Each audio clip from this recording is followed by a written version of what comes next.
What's up, ladies and gentlemen? Welcome back for another Game of Thrones Season 7 spoiler video. Before we get started, I want to make this very clear.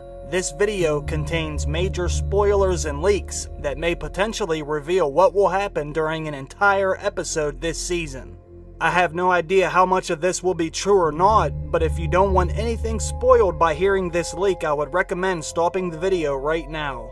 I know most people are very skeptical about leaks, which I am too when it comes to certain ones, but it appears that the original plot leak is almost 100% accurate, so hopefully some of you are a little bit more open-minded with leaks now. I try not to rule anything out until I see enough evidence to prove it right or wrong, but with this leak I'm about to show you, I'm still unsure of how much of this is going to be true. Some of it has already been confirmed by photos, promos, and trailers, but some of it is still unknown. I'm gonna be honest with you right up front. Some of this leak sounds pretty damn crazy. In fact, while I was making this video, I had to stop myself and ask myself if I wanted to finish making the video or not. So I ran a poll on Twitter and I asked all of my Twitter followers if they wanted me to make this video, and the majority of you said yes, so here it is. First, I gotta give a shout out to White's King on Twitter for sending me this information. The leak was originally uploaded on a channel called Freaky Doctor.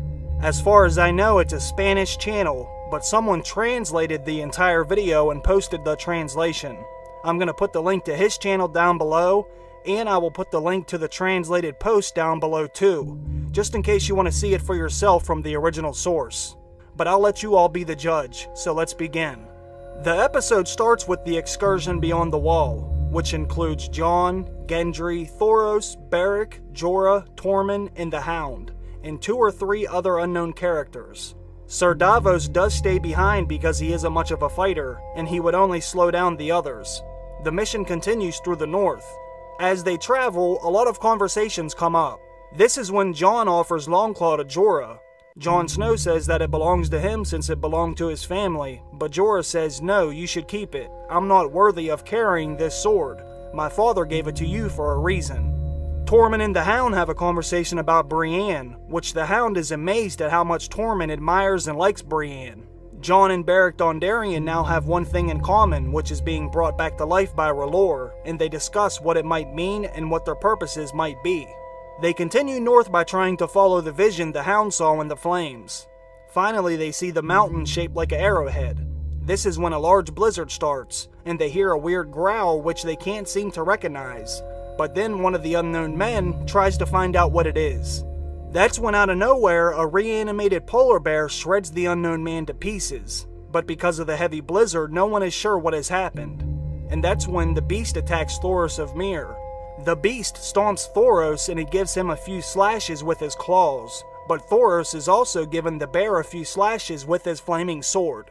When the Hound sees the flaming sword, he freezes in fear of the flames. Between everyone there, they are able to kill the beast, but Thoros is badly wounded. Beric tries to cauterize his wounds with his flaming sword to try and save his life.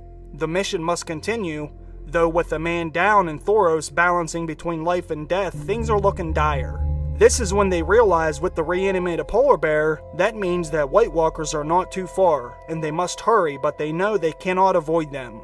And that's when they run into a horde of whites and one White Walker. This is when Jon battles his second White Walker 1 vs 1.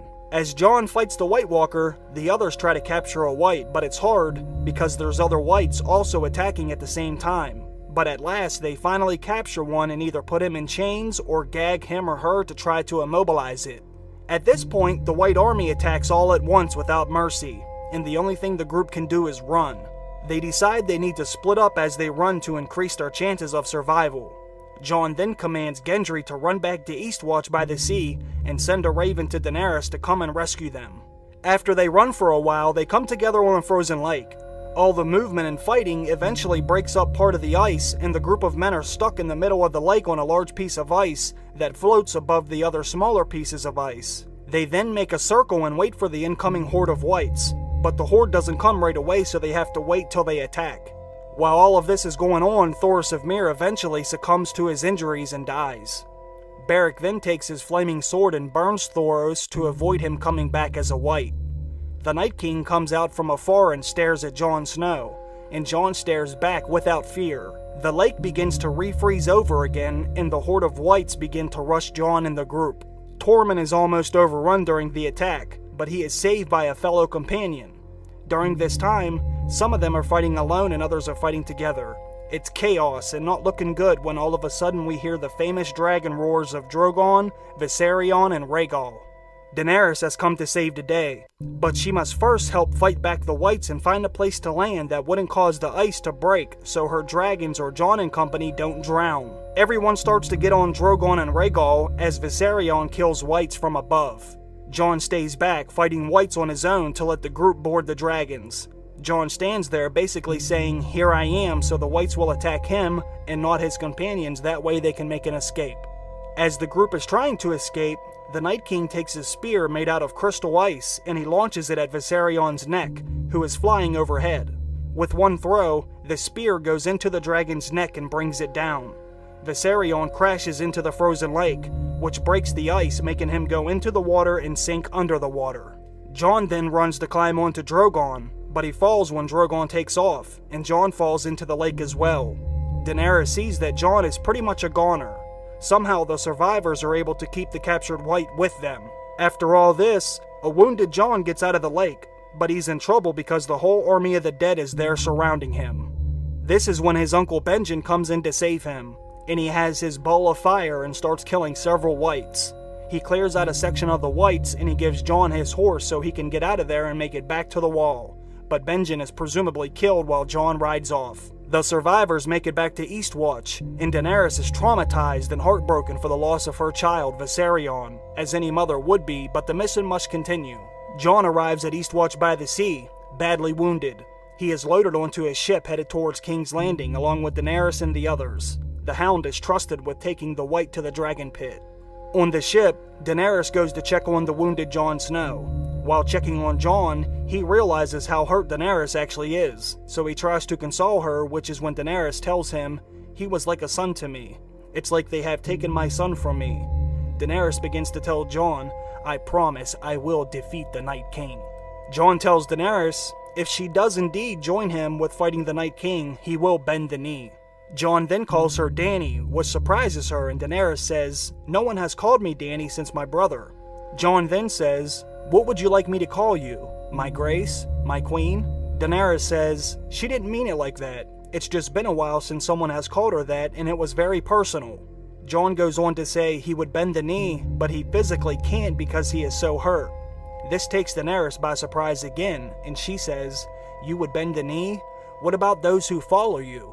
Alright folks, I'm going to stop the video right here for a second so I can show you something. Another leak came out a few months ago, and the leak had 7 pages from the Season 7 script for Game of Thrones. One of those pages was this scene between Jon and Daenerys on the ship. I'll put the leaked script on the screen right now so you can pause the video and read it if you're able to zoom in on it. According to this leaked script, all this does happen on the ship with Jon and Daenerys, and it does sound like Daenerys is talking about one of her dragons being dead, which is very interesting. But once again, I have no idea if this is actually real or not, but it does back up the leak that I've been reading you, if it is in fact true. But let's get back to the video.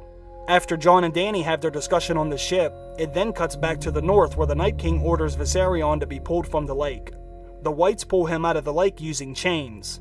Viserion is dead, but then he opens his eyes as blue as the Night King's. Then the episode ends. There is more to this leaked episode that I'm about to read to you. Apparently the person who uploaded this leak wanted to keep all the scenes beyond the wall separate from the other stuff. Because so much happened north of the wall, they didn't want to bounce back and forth and make it too confusing. So the rest of the video is out of order. In Winterfell, the Stark sisters are in a bit of an argument.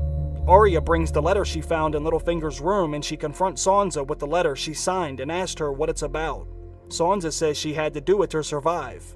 So apparently what this part of the leak is about, if you haven't read the original plot leak, apparently what happens is, when Arya comes back to Winterfell, Littlefinger tries to get Arya and Sansa to bump heads and go against each other. Littlefinger tells Arya that Sansa wrote a letter to her brother Robb, back when he was at war with the Lannisters. Cersei made her write a letter to Robb to bend the knee and swear fealty to Joffrey, what Sansa did do under duress from Cersei, which I think did happen back in Season 1 or Season 2. And that's what Littlefinger's trying to use to say Sansa basically was doing whatever Cersei wanted, to try and get Arya and Sansa to go against each other. Later in the episode, Littlefinger tells Sansa that Jon has left them because he doesn't care about the North. Sansa tells Littlefinger that Jon is the king and he needs to stop trying to get into her head. Sansa tells Brienne that she needs to go to the Dragon Pit to represent her since she's the lady in Winterfell. Brienne doesn't want to go at first since she swore an oath to protect her, but when she finds out Jaime will be there, she agrees to go. She believes she will be safe. She truly believes Jaime to be an honorable man. Before Daenerys leaves Dragonstone to help Jon beyond the wall, she is seen being nervous for Jon and Jorah, but mostly for Jon. Tyrion sees how much Daenerys starts to care about Jon and is uninterested in anything but news about Jon, which is when she receives a raven from the north asking for help, which she goes to help Jon. Tyrion pleads with Daenerys. He tells her she can't go because if she goes and died, then everything they have been trying to accomplish will be for nothing. Daenerys jumps on Drogon and leaves with her other 2 dragons following right behind her. So what do you all think about this leak? Do you believe any of it? If you're a long-time subscriber to my channel, then you should know most of this has already been confirmed. We know all those characters are going to go north together. We also know there is going to be a frozen lake that's involved with this scene as well. And there is fires this far north that could be dragon fire. Jon does look to be riding off on Benjen's horse as well. I can't speak for everything here, but some of this does look to be true. But like I said earlier in the video, I wasn't sure how much was true, so I was skeptical if I should even make a video about this or not. But most of you on Twitter voted yes, so I decided to make it anyway, that way you can at least hear what this was about. But comment below and let me know what you think about it. Thanks for stopping by and watching the video anyway, I really do appreciate that. And I want to give a big shout out to my Patreon supporters also. I love all of you, have a good day, I'll see you down below. Bye.